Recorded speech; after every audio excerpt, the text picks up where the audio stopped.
Porque como un preámbulo quisiera decirles que evidentemente todo el mundo sabe, hay miles de conflictos distintos, desde el más elemental hogareño entre el hijo y el papá o los padres, hasta los conflictos mundiales de guerras mundiales.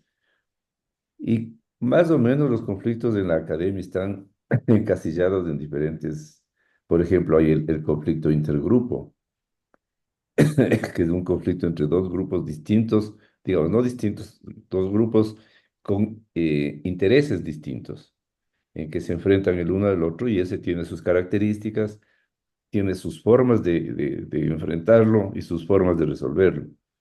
Hay los conflictos de tipo religioso, hay los conflictos morales, y eso es algo que yo quiero esta noche mencionar un poquito, que el conflicto moral es como la antesala del conflicto intratable. Porque el conflicto intratable es eso, es intratable. Solamente hay un ser humano que se llamaba Matías Autin, que fue presidente de Finlandia y premio Nobel de la Paz. Él es de- el único académico que se sabe que se atrevió a decir que cualquier conflicto puede ser eh, trabajado y negociado en la mesa de negociación. Pero, sin embargo, en la academia se conoce como el intractable conflict, al conflicto que no tiene solución. Y se cree que el árabe palestino es uno de ellos. Entonces, vamos con ese preámbulo, pues vamos a iniciar a mostrarles qué es el conflicto intratable. ¿Te cambiaste de pantalla, Amelia? ¿no? Eh, el, La seguramente, luz. Estás mostrando el Gmail, la plantilla de email. no, ahí está. Ustedes están viendo lo mismo que yo, los correos No, electrónicos está del... solo la pantalla de Google, del Gmail. Ujú. Creo que tienes que seleccionar la de la presentación. Pero Sí, no la veo dice, ahí. Claro, creo que estás compartiendo, creo que lo que estás viendo ahorita en tu desktop. ahí, ¿no? No, ¿Qué pasó ahí? claro, tienes que seleccionar, creo que, porque creo que,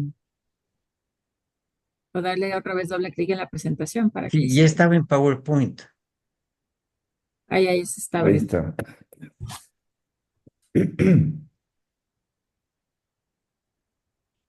Ya estaba en el PowerPoint, pero esperen un momentito, por favor. Porque no está en tu Sí, lista de correos, no está el WhatsApp claro, no también. está,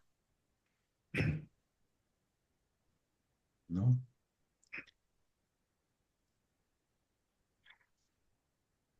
Espérate, no, es que le abrimos desde el WhatsApp, claro, Desde el WhatsApp. claro, desde ahí le abrimos.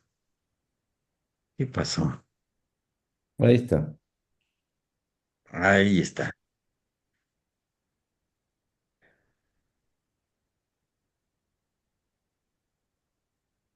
Que le puedes No, poner en pantalla. ahí estamos. Ya, ok. Ahí sí. Sí, en pantalla completa, porque si cambias de pantalla se vuelve a perder, creo. Sí. A ver, pues ¿dónde le pongo la pantalla completa? Bueno, yo creo Ahí que creo. podemos seguir ahí. Sí, Ya. sí. Visto. Bueno, esta presentación la he sacado del el libro de resolución de conflictos de Morton Dush y Peter Coleman, que son los padres de la resolución de conflictos, ¿no? Ellos son los creadores de esta nueva teoría, de esta nueva disciplina académica que es resolución de conflictos, que no es muy antigua, creo que tiene apenas unos 40 años o algo así. Pero una frase de ellos que me impactó mucho es esta, dice, cuando los conflictos destructivos persisten por largos periodos de tiempo y resisten cada intento por resolverlos constructivamente, parecen tomar su propia, su propia vida y a eso se les llama los conflictos intratables. Yo por eso me acordé mucho del conflicto palestino-israelí, porque cada vez que están a punto de lograr algún hito en la negociación, pasa algo que echa al suelo todo lo logrado. El último caso es el de octubre del año pasado, que cuando estaban por cerrar el acuerdo con Arabia Saudita, se vino el secuestro y todos fallaron. Otra vez también cuando Clinton, me parece, logró un acuerdo ya básicamente listo para que se firme, creo que mataron a Shimon Peres o a alguien más, alguien muy importante en Israel y se apagaron las negociaciones. Entonces, ese es el problema de los conflictos intratables, que cada vez que ya aparecen, que se hace algo constructivo, vuelven a tomar vida, ¿no? Porque evidentemente hay divisiones dentro de cada grupo, o sea, los judíos no es que sea un solo grupo unido de los que Mm. quieren la paz, hay grupos que no lo quieren. Y en el lado árabe, peor, ¿no? Ahí sí que hay demasiadas interferencias que evitan que se llegue a un fin del conflicto. Por favor, el próximo.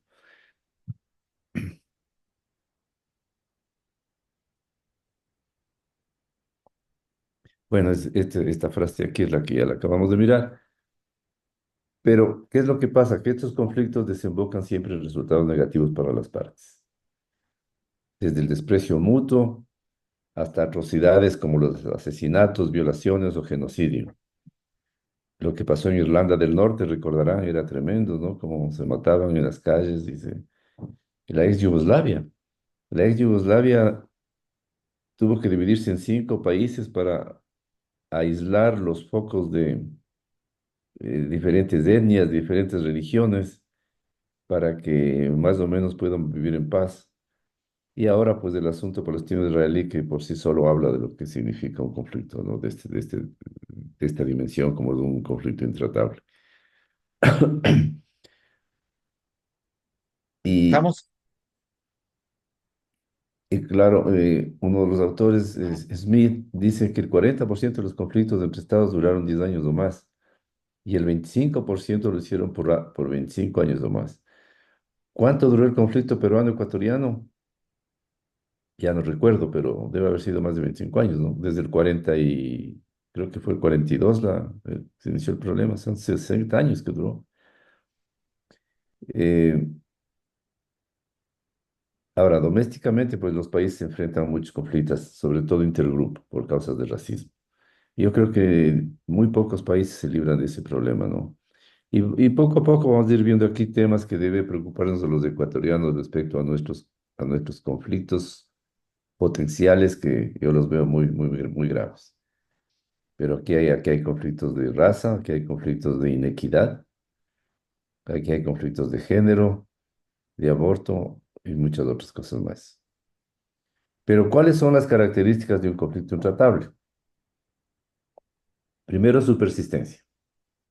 Segundo, su capacidad de destrucción. Y tercero, la resistencia a resolverlos. Pero no nacen así, sino que escalan a medida que se producen las interacciones hostiles, dicen Krisberg. Y este último punto no es de Norton Dush ni del otro autor, sino mío. Yo creo que esto nace de un conflicto moral. El conflicto moral es un conflicto que no se resuelve vía negociación, porque son conflictos que afectan a la parte moral. Por ejemplo, un padre de familia cuya hija ha sido violada jamás se va a sentar a sentar con el violador para buscar una indemnización. Lo mismo es con los temas de aborto y los temas de tierras.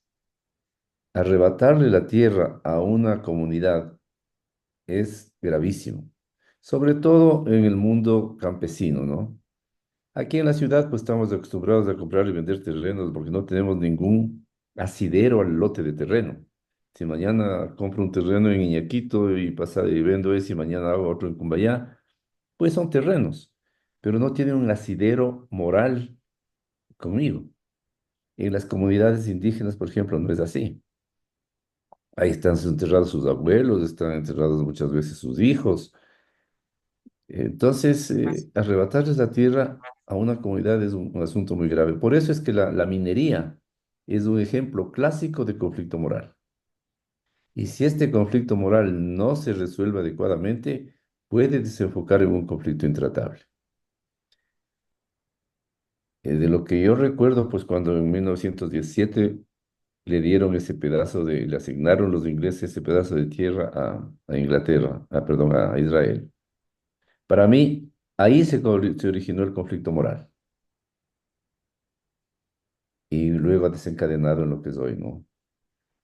Puede estar equivocado porque no soy un conocedor de ese conflicto, pero del conflicto israelí-palestino, pero esta es mi opinión porque no es religioso, son dos religiones distintas, pero que han convivido ahí por siempre, ¿no? Desde que se creó el cristianismo, porque curiosamente, pues Jerusalén, Israel en general, es el área donde se han desarrollado las tres únicas religiones monoteístas, pero han convivido. Tal es así que los musulmanes, por ejemplo, ellos le aceptan a Jesucristo como un apóstol más, pero no como al Redentor, no al Hijo de Dios. Lo mismo la Virgen María, ellas le aceptan a la Virgen María, pero como la madre del profeta Jesucristo. Entonces, yo no creo que nace por ahí el problema. El problema para mí es de tierras y nació como un conflicto moral. Por eso es muy peligroso esto de manejar conflictos morales, porque si no se lo hace bien, se puede desencadenar en un conflicto intratable. El próximo, por favor.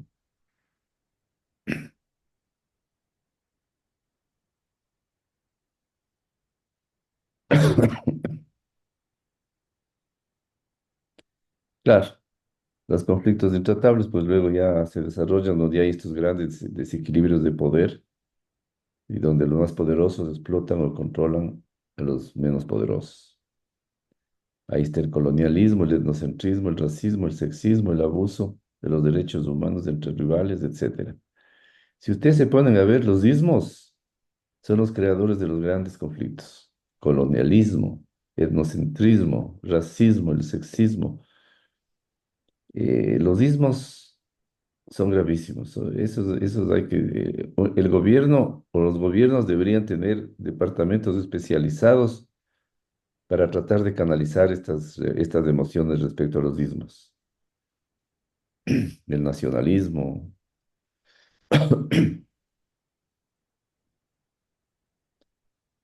Entonces, ¿qué es lo que dicen estos autores Pruitt y Kim? Cuando circunstancias acarrean cambios sustanciales que rompen un sentido básico de estabilidad, produciendo un desequilibrio de poder entre rivales. Y eso vamos a ver más tarde. He ido reuniendo en un cuadrito las características de un conflicto que es tratable con un intratable. Entonces ahí, esto es muy corta esta presentación, porque ahí quisiera que nos concentremos y recibir las opiniones de ustedes, a ver qué les parece, ¿no? Sigamos, pero aquí está más o menos expuesta un resumen de toda la problemática de conflictos intratables. Regresa, por favor.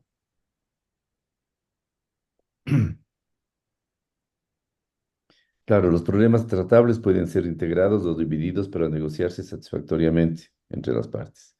Tienen un inicio y un final medible. Los intratables giran alrededor de dilemas humanos profundos o contradicciones estructurales basados en necesidades humanas opuestas que no se resuelven en forma tradicional. Eso dice Coleman. Por eso es que la única forma que aparentemente se ve de que se solucione este problema sería de que Israel devuelve esos territorios a Palestina. Pero claro, Israel tiene otra postura, dice, no, nosotros tuvimos antes que ellos aquí. Y claro, entrar en esa discusión no podemos hacerlo porque la verdad es que se necesitaría ser un verdadero experto para haber estudiado todos las invasiones que hubieron desde 1500 antes de Cristo, 2000 antes de Cristo, y cómo iban cambiando de usuarios de esos territorios o de propietarios de esos territorios, ¿no? Lo que nosotros conocemos bien es la historia moderna. Dicen que en 1917 arrancó el problema, pero yo no creo que sea así tampoco.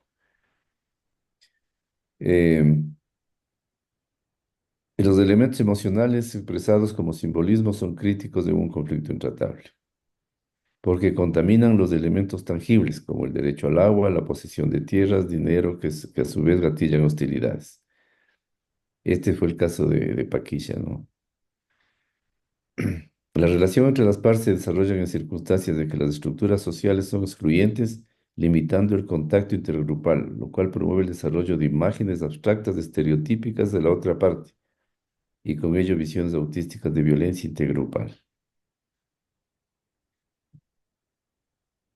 Claro, cuando tú le empiezas a ver como enemigo al otro, le encuentras todos los peros, pero como vamos a ver un poquito más en la próxima lámina, cuando se desarrolla esa identidad espejo, donde para mí tú eres malo y para ti yo soy malo, eso no tiene resolución.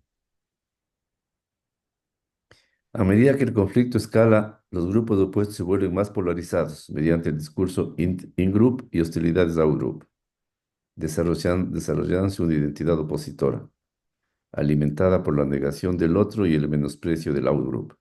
¿Qué es esto? El in-group es yo y mis panas. El out-group son ellos y sus amigos. Entonces, cuando se desarrolla una identidad opositora entre los dos,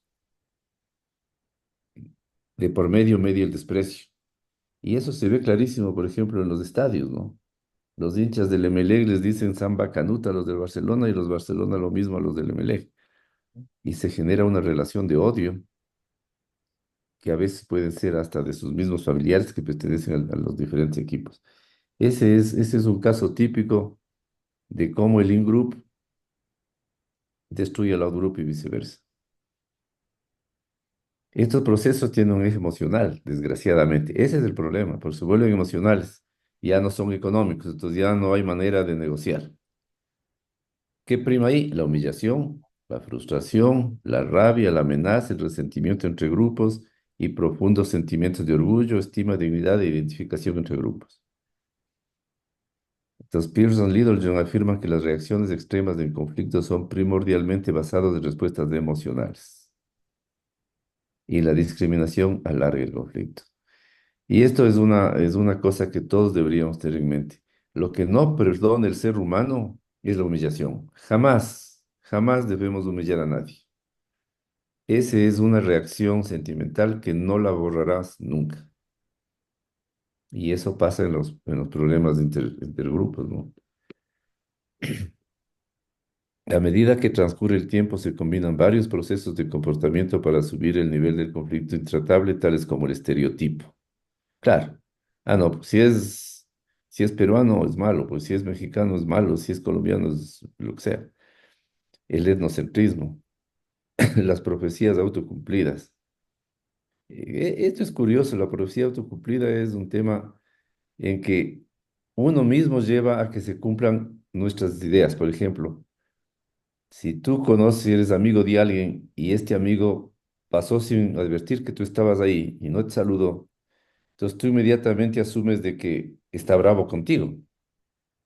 Y entonces tú asumes una actitud negativa hacia tu amigo y generas, por tu profecía autocumplida, tú generas la enemistad hacia él y luego él se da cuenta de eso y también te manda eh, pensamientos negativos y se destruye la amistad. Y eso es lo que pasa y en los conflictos. Se agudizan estas percepciones, ¿no? Y eso lleva a la deshumanización del enemigo. Y ahí estamos, ¿no? En este momento estamos viendo una deshumanización tremenda, lo que está pasando en esta guerra última. Ojalá que esto podamos evitar lo que sucede en el Ecuador, ¿no? Si no se solucionan estos conflictos, todo termina en atrocidades que destruyen la base social y el espíritu ciudadano, provocando la perpetuación intergeneracional. Como anécdota, quisiera contarles que el año pasado, estando en Salzburgo, Tomé un taxi para conocer la ciudad, solo tenía un día ahí. Y ya vi que el chofer era árabe. Le pregunté, ¿de dónde es? Me dijo palestino. Ah, yo nunca había conocido un palestino y me dio mucha curiosidad y le digo, oye, cuéntame, ¿cómo es la vida en el día a día en Palestina? Error que cometí, Dios mío, porque el hombre casi se muere. Soltó una cadena interminable de los insultos más derogativos, más procaces que pueden imaginarse en contra de los judíos. Y yo estaba realmente asustado, arrinconado ahí en el carro, no decía media palabra, hasta que él mismo se dio cuenta, por fortuna, y me dijo, perdóneme, usted me contrató para que le enseñe la ciudad, no para que le cuente mis penalidades. Este era un Sí, chico joven, ¿no? Entonces, ahí se ve la intergeneracionalidad del conflicto, ¿no? Entonces, los conflictos intratables, si han persistido por largos periodos de tiempo, comparten todos o algunos de las siguientes características. Entonces, aquí sí quiero que ustedes me ayuden con este cuadrito a identificar los problemas que se ven en el conflicto israelí-palestino, pero también en el Ecuador. O sea, porque aquí se ven algunas cositas que están pasando en el país. A ver, hablando del contexto en el que se desarrolla un conflicto, si hay una condición de dominación histórica e injusticia. Para que sea tratable ese conflicto, en el caso de haber esta dominación histórica, para que sea tratable ese conflicto, se debe haber una historia de relativa igualdad, es decir, no es un caso crítico de injusticia y de dominación.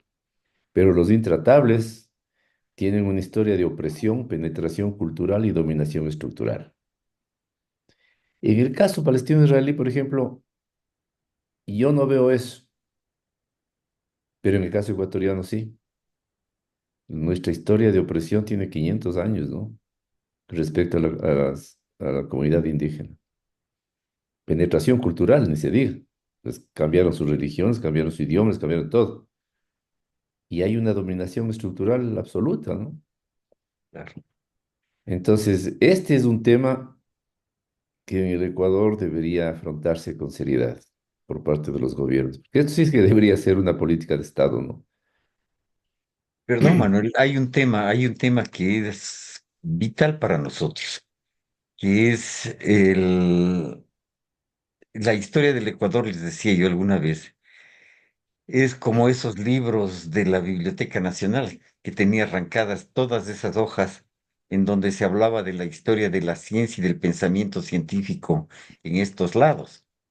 Y yo me pregunto si las grandes obras que se hicieron de México para acá, las grandes obras que se hicieron, ¿se las hicieron espontáneamente o necesitaban realmente tener un conocimiento de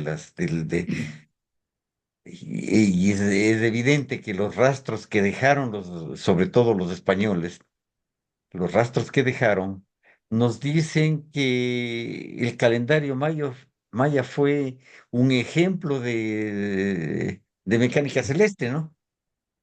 Ajá. Y cuando estudiábamos con un querido amigo, con Marcos Guerrero, un poco la historia de las matemáticas en estos lados, encontramos que la base del pensamiento matemático preincásico e incásico era la teoría de fractales. Lastimosamente, Marcos falleció unos 6 u 8 meses después de esto y quedó en el ambiente este tema que nunca fue dilucidado. El- nos arrasaron culturalmente, nos arrasaron ideológicamente, pero también nuestro aislamiento del progreso científico, técnico y tecnológico arranca desde ahí. La cosmovisión occidental, que fue la dominante en esa época, tiene muchas cosas muy interesantes. Bajo ese paraguas, Europa avanzó como avanzó, además financieramente con todos los recursos que llegaron de América.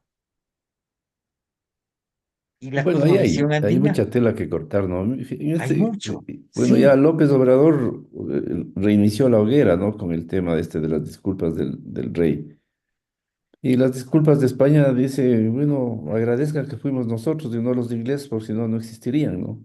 Entonces, fíjate, exactamente. es de lado y lado, claro, no arrasaron con todo el Exactamente. mundo, pero sí, sí hubo esta penetración cultural enorme, Enorme. dominación estructural que hasta ahora persiste, porque no es cuestión solo de los españoles. En nuestra sociedad actual de hoy día, la dominación estructural existe, la penetración cultural, bueno, eso ya, yo creo que ya es un asunto de la globalización, pero la historia de opresión está ahí, ¿no? Está ahí. Fueron con los españoles, ahora es con los, eh, digamos, con las generaciones actuales, ¿no? Sí, y Entonces, tenemos tantos polos de influencia así como es. civilizaciones están apareciendo y florecen. Ya Ok, en veamos el poco, segundo punto, que es la inestabilidad y anarquía. Si es que hay inestabilidad y anarquía, como hemos vivido últimamente, en el conflicto tratable, pues los periodos de estabilidad y orden son periodos de estabilidad y orden, balance de poder, institucionalidad fuerte. Bueno, en el país, por ejemplo, hay periodos de cambios rápidos sustanciales, los cambios de poder son a la vuelta de la esquina y la anarquía, nosotros la vimos en su fulgor en los últimos dos levantamientos de indígenas que arrasaron con Quito, ¿no? Entonces, son temas que están ahí en la sociedad y nadie está haciendo nada al respecto, ¿no? Ahora, en cuanto a temas o asuntos, hay cuando hay polaridades humanas y sociales, como en todo, en todo medio, en los conflictos tratables, pues los problemas son finitos, irresolubles y hay acuerdos negociados. Acá hay diálogo polarizado. Y eso es obviamente en el conflicto árabe-israelí, eso es en el conflicto ecuatoriano. Ustedes vieron las últimas mesas de negociación que hizo el presidente Lazo. Eso fue un diálogo, pero de sordos, porque mientras los indígenas pedían creo que 8 puntos, el ministro de gobierno les dio 200 y finalmente los indígenas se marcharon sin firmar ninguno. Entonces, un diálogo tan polarizado como ese es bien difícil de encontrar, ¿no? En cuanto a simbolismos de ideología, asimismo, en el conflicto tratable son asuntos aislados, tangibles, desconectados de otros asuntos y narrativas. Acá no, acá son complejos, interconexión de asuntos conectados o creencias de ideologías. Yo no sé, yo no lo veo mucho yo no le veo mucho en el árabe israelí. No sé si ustedes podrían encontrar alguna correlación entre el conflicto ese y esta característica, ¿no? Porque ahí no hay ideologías, pues. No hay creencias, ¿no? No hay conflicto, no es conflicto religioso. Entonces, yo por eso sigo insistiendo que ahí hubo un conflicto moral que desarrolló un conflicto intratable, desgraciadamente. En cuanto a relaciones destructivas, en el un caso las estructuras son inclusivas, eludibles, reparables, motivos mixtos negociables. Y en este otro caso ya estamos hablando de estructuras exclusivas, inescapables, es decir, ya no pueden escaparse. Pues ahí Israel y Palestina están hechos sándwiches, ¿no? ¿Cómo escapan de ahí?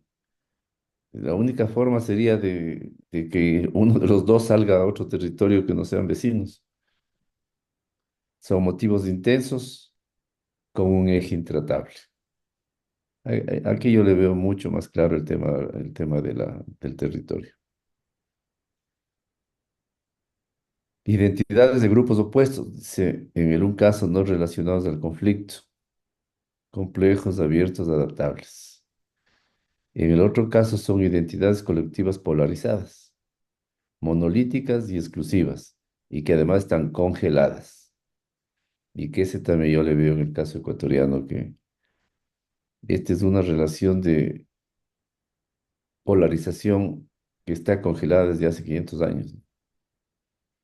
Entonces, Yo creo que este punto sería, es uno de los más importantes de que un gobierno serio tome a cargo esto con gente especializada en el tema y tratemos de hallar un camino para descongelar estas relaciones, para tratar de superar las inequidades de las que somos víctimas, sobre todo pues, los del otro lado, ¿no? En los procesos, la emocionalidad es intensa, pero en el caso tratable, pues son superficiales y periféricas y son pasajeras. Acá los sentimientos centrales son humillación, privación, pérdida y rabia, así como lealtad y dignidad. Esto es algo que lo vi tan claro en esa disertación del chico este palestino. Ellos sienten esa humillación de que les quitaron su tierra y que les quitaron sus privilegios, les quitaron su forma de vida. Y ese es un odio que les brota por la piel. El único, digamos, el único ejemplo que yo puedo decir, no he conocido más palestinos, pero eso en este muchacho lo vi vívidamente. En los procesos social maligno. Son de intensidad baja o moderada, encuentros no violentos, de alcance moral inclusivo. En el otro, pues, es alta intensidad, espiral creciente, cambios psicológicos y estructurales, exclusión moral, violencia y atrocidades. En octubre 19 vimos de eso, ¿no? Vimos de eso. Y en el anterior también. Ah, no, digamos, el 19 fue el primero, ¿no? Claro, el otro fue el 22, me parece. Pero en el 19 fue cuando le atacaron al periodista y le quisieron matar de una piedrada en la cabeza, ¿no? ¿Se acuerdan de eso? Claro, No estoy escuchando nada. claro que sí, Claro. Sí, fue este señor Paredes, me parece que con un medio molón le quisieron destrozar la cabeza. claro. Los resultados de un proceso de estos son trauma extenso, en donde un caso provoca inquietud y ansiedad, en el otro es trauma individual y comunitario, desconfianza represados o sin atender. Y normalización de hostilidades. Que son, en un caso son soluciones sustentables, acuerdos constructivos, en el otro caso son rivalidades históricas, ciclos de alta y baja intensidad, decisiones destructivas, perpetuación intergeneracional, que eso es lo grave, la perpetuación intergeneracional es gravísimo. Fíjense ustedes, después de este bombardeo en Palestina, ¿cuántas generaciones más va a extender el odio en esta gente, ¿no? Y obviamente de la parte de Israel también, o sea, las chicas que fueron asesinadas, violadas. Y esto va a generar más odio de regreso hacia los otros, ¿no? Entonces, esto es un lenguaje de odios. Y eso no puede llevar sino a que el conflicto sea intratable y se haga más intratable cada día. Así que bueno, eso es lo que quería compartir con ustedes. Es un tema muy complejo que no puedo ahondar más porque la verdad yo no trabajo con esto, entonces no estoy en el día a día y por lo tanto no, esto es lo que aprendí en la universidad nada más. Pero sí me gustaría que abramos un pequeño diálogo y podamos sacar alguna conclusión de esto. Quizás un poco más allá, incluso, Manuel. No solo un diálogo, sino unos tres, cuatro diálogos para ir entendiendo algunos de algunas de las características, sobre todo de los conflictos intratables. Y quizás encontrar los ejemplos aquí en Ecuador, porque caso contrario no vamos a poder salir de las crisis y ya se vienen. Y la Claro, próxima o será sea, la crisis del agua, ¿no? claro, no, y eso sí es como la tierra, o peor que la tierra, ¿no? Claro, claro. Y ya Em, hay un libro, no me acuerdo por quién fue escrito, pero las guerras del agua justamente se claro, llaman. así Ah, es. Bueno, ¿qué dicen qué dicen los amigos presentes? Bueno a todos.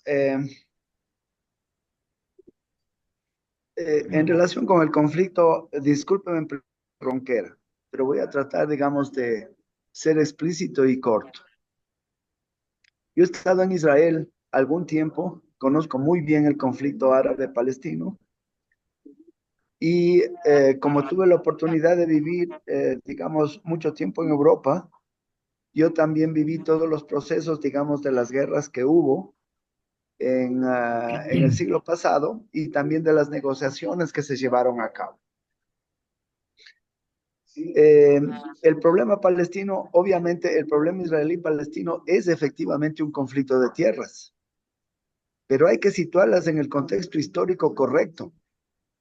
El conflicto de tierras se produce precisamente porque cuando hubo el califato de Estambul, que es el que controlaba las tierras de Palestina, de la actual Palestina, Ajá, el, hubo la famosa negociación del presidente del sionismo internacional con el califa, que me voy a permitir en una forma muy sucinta describir y resumir lo que pasó.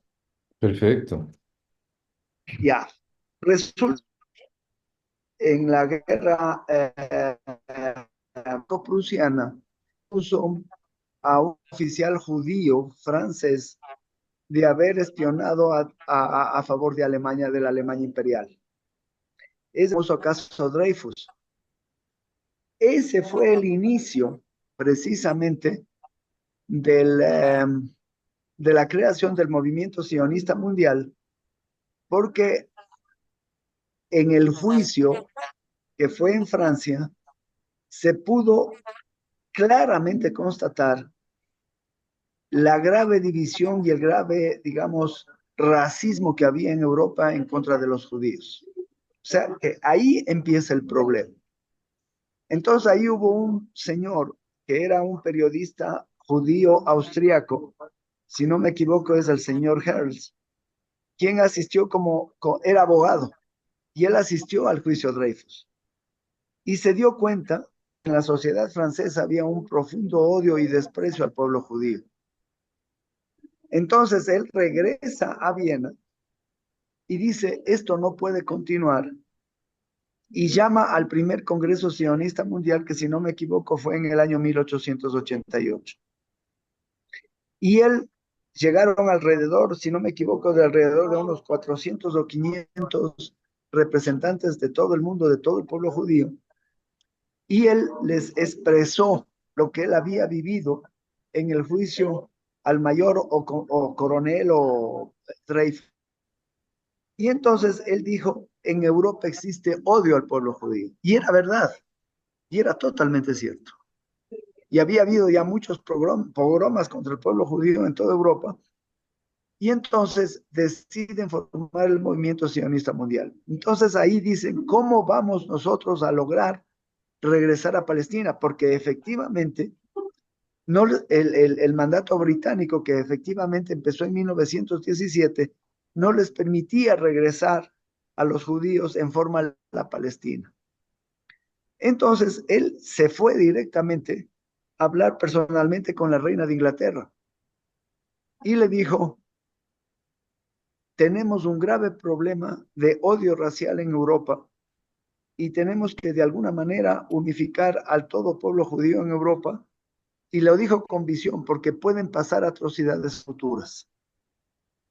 La reina de Inglaterra, típica, se lavó las manos y dijo, el problema no es a pesar de que ella tenía el mandato, sino el problema está vaya a hablar precisamente con el rey prusiano. El rey prusiano es, digamos, una potencia dominante en Europa continental. Y así fue. Se dirigió a Berlín, llegó a Berlín, habló con el emperador prusiano, que no era emperador, que sí, ya era emperador alemán. El rey prusiano se había convertido en emperador. Y el emperador le dijo claramente, no, yo tampoco tengo la capacidad de resolver el problema que hay en Palestina. y le dijo, el único que puede resolver el problema es el sultán de Estambul, que es el que controla todas esas tierras. Entonces, el señor Hels se dirigió a Estambul y habló directamente con el imán de Estambul y le dijo, nosotros queremos regresar a Israel. Y entonces ahí viene la propuesta del imán de Estambul, que le dijo, bueno, ¿y cómo quieren? Entonces, la única posibilidad, la idea vino del parte de Estambul, del parte del musulmán. La única posibilidad de que ustedes tienen de regresar a Israel es comprando las tierras. Y entonces él de inmediato dice, ok, nosotros le compramos las tierras. ¿Y cómo van a comprar? Entonces, obviamente el señor Hels no tenía dinero y ahí viene la segunda etapa. Y dice, pero la iniciativa de la compra de tierras empezó con el imán de Estambul, no fue al revés. Entonces, él se regresa a Londres y contacta a los judíos de Rothschild, que eran los grandes banqueros, y le negaron el dinero. Los mismos judíos le negan el dinero para comprar las tierras de Israel, de Palestina. Entonces, él dice, la única manera, y llama a un segundo congreso sionista, les cuenta lo que había hablado con estos tres emperadores, y les dice, la única posibilidad es que nosotros empecemos a reunir dinero entre nosotros y compremos las tierras y empecemos a regresar a Palestina. Y efectivamente eso fue alrededor de 1917, por ahí. Entonces, regresan. ¿Cuál fue la condición que había pautado el señor Hels con el imán de Estambul? De que todo se compre en oro, no en moneda, en oro. Y parte de ese oro iba a las manos del imán de Estambul. Entonces, efectivamente, ellos empezaron a llegar en forma ilícita, eso es correcto, porque el mandato era los ingleses impedían el ingreso de los judíos. Empezaron a llegar los primeros judíos, generalmente de Europa Central y del norte del África. Empezaron a llegar y obviamente llegaron con oro para comprar las tierras a los árabes que estaban ahí. Pero los árabes tampoco, los palestinos tampoco tenían títulos de propiedad. No tenían ningún título de propiedad en Palestina. ¿Por qué? Porque ellos eran beduinos sobrelatidos y ellos viajaban alrededor de toda la península arábiga.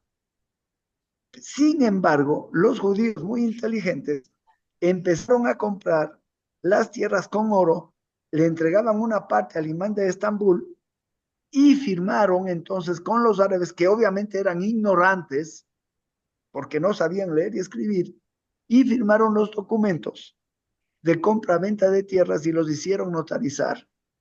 No estoy seguro dónde los hicieron notarizar esos documentos, pero tengo entendido que se notarizaron en Inglaterra. Entonces, ¿qué pasó? Los judíos se quedaron con esos títulos de propiedad y los árabes, el momento que recibieron el oro, los quemaron. Por esta razón es que cuando se hace la partición de Palestina en 1949 y se produce la expulsión precisamente de los palestinos de Jerusalén, que son los que fueron a ocupar Gaza, uno tenía título de propiedad. Ninguno de ellos tenía título de propiedad sobre Jerusalén, porque eran beduinos. Entonces, yo recuerdo haber estado en Jerusalén y haber pedido, por ejemplo, en un hotel que yo llegué, le dije a la señora, ¿desde cuándo tiene usted, es dueña de este terreno? Y ella me indicó, aquí está el título de propiedad. Y obviamente databa del año 1949. Y obviamente había gente, digamos árabes, que decían, que vivían en casa y que decían que esas tierras habían sido de ellos. Pero en realidad nunca fueron de ellos. Pero los judíos sí tenían los títulos de propiedad y habían pagado por eso. Y habían pagado precisamente al imán de Estambul y habían pagado también a los beduinos que estaban ocupando ese territorio. Entonces, eso hay que tener completamente claro. Que primero los palestinos eran un pueblo beduino, no estuvieron asentados permanentemente ahí, sino que se movían a lo largo de la península árabe. y utilizaron el mandato que les dio o las indicaciones que les dio el imán musulmán de Estambul para negociar con los judíos. O sea, que ese es un problema de tierras, pero ese fue el origen. Por eso es que ahora todos los judíos sí tienen el título de propiedad sobre todas las tierras. Entonces, ese fue el origen de las tierras. Ahora, el segundo punto. En los años 80, efectivamente, Yasir Arafat no era y no era nadie. Él era un palestino nacido en Egipto y formado en Francia, que realmente era muy inteligente y muy astuto, pero que quería formar la Organización de la Liberación de Palestina, que no existía. Entonces, si mal no recuerdo, fue en la época del presidente Clinton que se reunió junto con Isaac Rabin, que en esa época era primer ministro de Israel. Entonces les dijo, empiecen a hablar. Era la primera vez que un dirigente palestino no nombrado, sino autoproclamado, se reunía con una autoridad judía que sí era electa. Y empiezan a negociar. Y eso fue positivo. Eso fue totalmente positivo. Y eso, si no me equivoco, empezó en el año 82 en Camp David, en Estados Unidos, y terminó creo que en el año 88 en Oslo. Más o menos yo viví esa época y yo me acuerdo que efectivamente la televisión alemana pasaba todos los días información sobre eso y unos documentales espectaculares. ¿No? Entonces, ¿qué sucede? Que Isaac Rabin le dice, pero si usted, señor Arafat, no tiene ningún poder político, usted no es nadie, usted no es nada. Entonces, Rabin le ayuda a que se organice la Organización de Liberación de Palestina. Y él se autonombra primer presidente de la OLP, pero ya fue un cambio positivo porque ya nació la primera autoridad palestina que nunca hubo antes, porque sencillamente quien mandaba en Palestina era el imán de Estambul. El imán de Estambul era turco y no era árabe. O sea que hay otro origen. En cambio, los palestinos son árabes y son musulmanes también, pero no son turcos. O sea que ahí, obviamente, pero quien dominaba era el imán de Estambul. Entonces, ¿qué sucede? Que efectivamente nace la organización, la OLP, y llegan a un acuerdo. ¿Cuál fue ese acuerdo? Ese acuerdo, porque nadie sabía cómo iba a funcionar la administración de los terrenos, porque, digamos, se le entregó un terreno base a Israel y después de las guerras del año 66, 67 y 73, obviamente Israel se expandió y controló muchas tierras que antes estaban en poder del pueblo palestino, o supuestamente en poder del pueblo palestino, pero ellos era un pueblo que se estacionaba, sino que emigraba. Entonces, nadie sabía cómo iba a funcionar esa administración de esos territorios, y por eso se llaman los territorios ocupados. Entonces, Rabin aceptó esa propuesta de que en los territorios ocupados se crearan tres posibilidades o tres modelos de gobierno. Y Arafat lo aceptó. Entonces, ¿qué se discutió ahí? Que el 60% de los territorios ocupados de West Bank, o lo que se llama Cisjordania, o lo que se llama Samaria y ya me acuerdo el otro pueblo, ¿cómo lo llaman los judíos? Que sea administrado un 60% por las autoridades de Israel asentadas en Tel Aviv, ni siquiera en Jerusalén, sino en Tel Aviv. Un 20% por el Reino de Jordania y un 20% por la autoridad, la OLP, la Organización Liberada de Palestina. ¿Y cuál fue el objeto de esas tres administraciones? Que después de un tiempo prudencial se determinara cuál de esas tres fue más efectiva para lograr la integración entre los pueblos. ¿Qué sucedió? ¿Cuál fue efectivamente hasta ahora, 40 años después? La administración judía ha sido completamente efectiva, mientras que el Reino de Jordania no hizo absoluta nada y peor la OLP. Entonces, en ese contexto, digamos, la posible solución de un Estado palestino se acabó por la realidad de esa administraciones.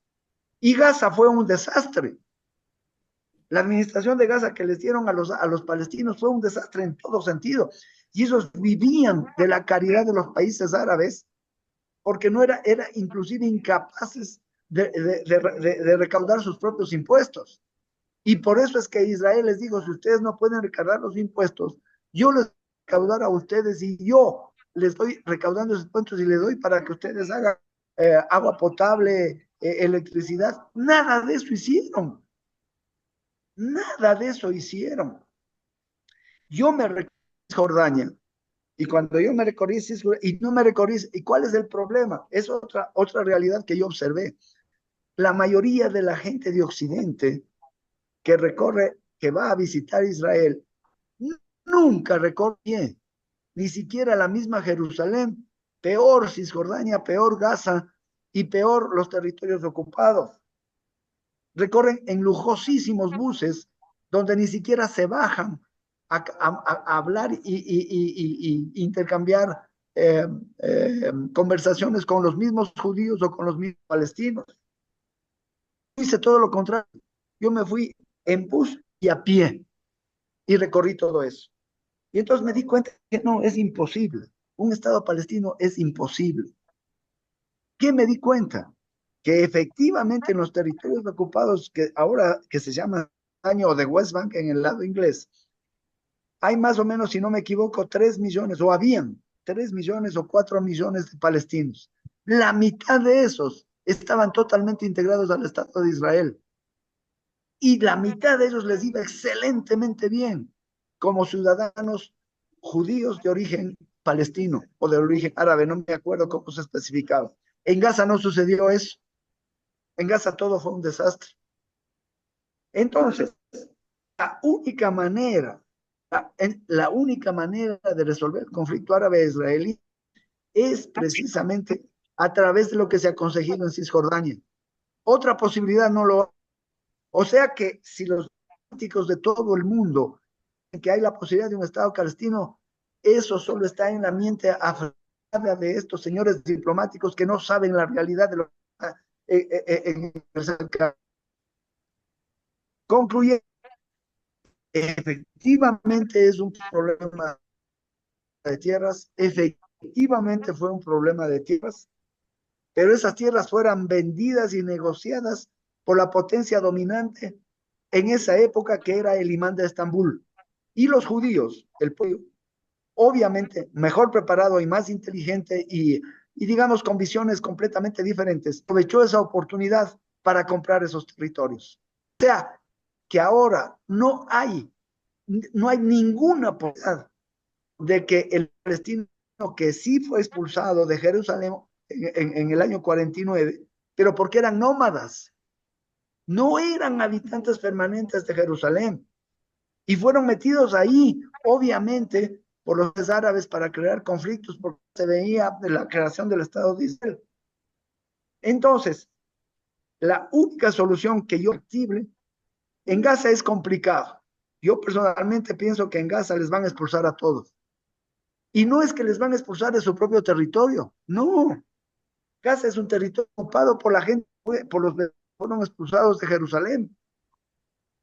Entonces, en ese sentido, y Israel cometió un segundo error gravísimo, que después de que ocupó Gaza, les dio nuevamente la administración y no les siguió controlando militar y policialmente. Esa es la consecuencia de lo que pasó en octubre 19. Un gravísimo error de los mismos gobernantes judíos y de los mismos gobernantes del pueblo de Israel. Entonces, en ese contexto, la única posibilidad que yo veo de solucionar un conflicto, claro que es un conflicto histórico, es un conflicto, digamos, de más de 6.000 años de existencia que viene desde la época de Abraham, es correcto en ese sentido. La única posibilidad es con la aceptación del pueblo palestino como ciudadano judío en el Estado de Israel. Y Israel ya lo ha hecho, porque hay dos, creo que son un poco más de ciudadanos árabes palestinos que están integrados en la sociedad israelí y les va excelentemente bien. Eso es todo. Muchas gracias. No, qué interesante, qué interesante. Pero una cosa, los palestinos que están en West Bank son el mismo pueblo, digamos, que estaba en Palestina, en Gaza, o son No, distintos. Gaza, el pueblo de Gaza es, son los que fueron expulsados de Jerusalén. En cambio, es que el problema es que el pueblo palestino siempre fue un pueblo beduino. Y claro, uno que vive en Arabia Saudita o vive en Cisjordania o vive en Líbano, sigue siendo árabe y sigue siendo palestino. Pero los que estaban en Cisjordania, después de la guerra de 1967 y 1973, tuvieron, tuvieron la decisión, o me integro al Estado de Israel o no. Y entonces los que se integraron, que es más o menos, si no me equivoco, hasta el 50-60% de la población palestina de West Bank, está totalmente al pueblo de Israel. Y mire, y hay otro problema, Jerusalén Oeste. ¿Usted cree que los turistas extranjeros y los diplomáticos de todo el mundo visitan alguna vez a pie Jerusalén Oeste? No, no lo visitan. No se ve nadie. Entonces, la irrealidad de lo que se vive ahorita en el conflicto árabe-palestino es que los tomadores de decisiones nunca han estado a pie en esos territorios y nunca saben los verdaderos problemas que hay. Entonces, opinión personal, de lo que yo viví, de lo que yo pude palparlo, es que la única solución es como lo está haciendo el Estado de Israel. Yo quisiera, ayer llegó una noticia, como el gobierno del señor Netanyahu cambió ciertos puestos y sacó al ministro de Defensa, y hay la decisión de ayer del Ministerio de Finanzas, no sé si es un nuevo de Finanzas o el antiguo ministro de Finanzas de Israel, dice, hoy es la oportunidad de que los territorios de Samaria, de, ellos no les llaman pues Samaria, y no me acuerdo el otro nombre, ya lleguen a formar parte integral y legal de la actual Israel. Ayer salió la noticia. Entonces, en ese sentido, se está consumando concretamente lo que se planteó en los años, en las conferencias de paz de Camp David, las conferencias de paz de Oslo de los 80. Y por eso a los dos los mataron. Por eso lo que acordaron ellos, le mataron a Rabin primero los mismos judíos y le mataron a Rabin, le envenenaron los mismos árabes. O sea, en mi opinión, el conflicto, ahora claro, las guerras actuales ahorita están utilizando, el pueblo, el Netanyahu está utilizando para hechos consumados, correcto.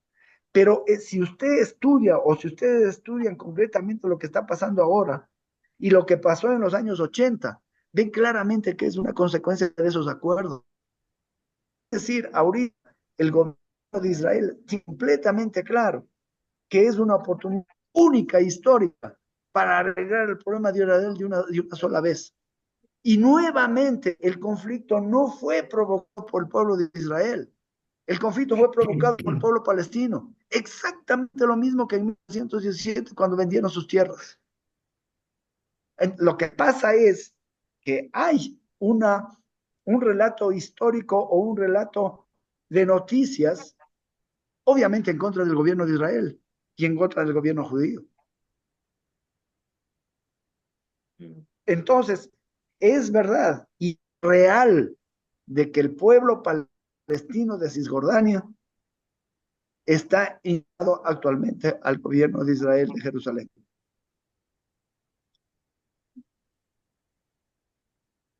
Sí, sí, gracias, gracias, qué aleccionador sus,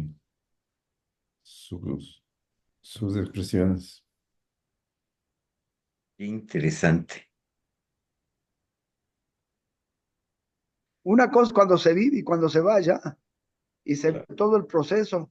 Yo precisamente sí viví la guerra del 67, sí viví la guerra del 73, entonces yo me di cuenta, caramba, la cosa es más profunda de lo que dicen las noticias y de lo que dicen los canales de televisión. Por eso yo siempre digo, desde el presidente, de cualquier presidente de los Estados Unidos o cualquier gobernante de Europa Occidental, que creen que hay la posibilidad de un segundo Estado palestino, solo tienen mentes afiebradas porque nunca han estado a pie en esos territorios. Esa es mi opinión personal y yo lo viví. Y por eso yo me intereso en estos temas, porque me los tocó vivir. Pero claro, justamente ahora el caballo de batalla es el Estado palestino, ¿no? Claro, pero está erróneo. Realidades están completamente diferentes. La realidad es, si ustedes piensan lo que ha pasado desde el año 60 hasta ahorita, es decir, 40, 60 años, en relación con el Estado palestino, todo ha sido a favor de Israel. Todo ha sido a favor de Israel. O sea que la idea de un Estado palestino que solo nació en las mentes afebradas de los diplomáticos, porque esa es la verdad. Yo no sé, diplomático pensó que un Estado palestino era factible. ¿O por qué llegó a esa conclusión? El Estado palestino nunca fue factible, nunca.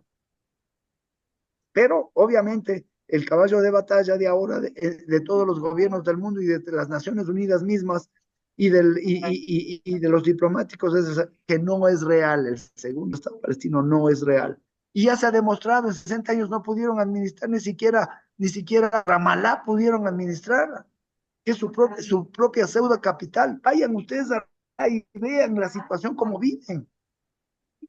Y dinero no les ha faltado, dinero no les ha faltado, porque han tenido dinero de todas partes del mundo y sobre todo de los grandes países árabes que son extremadamente ricos. Entonces ahí el conflicto, ¿qué es lo que pasó? Que un conflicto que era verdaderamente de tierras se trasladó ahora a un conflicto armado que es ya étnico, ¿no? Porque obviamente las agresiones del octubre 19 fueron completamente...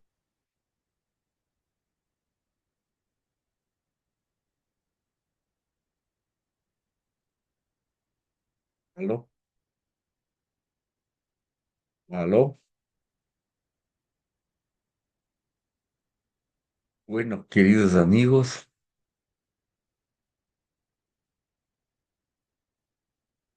¿qué pasó?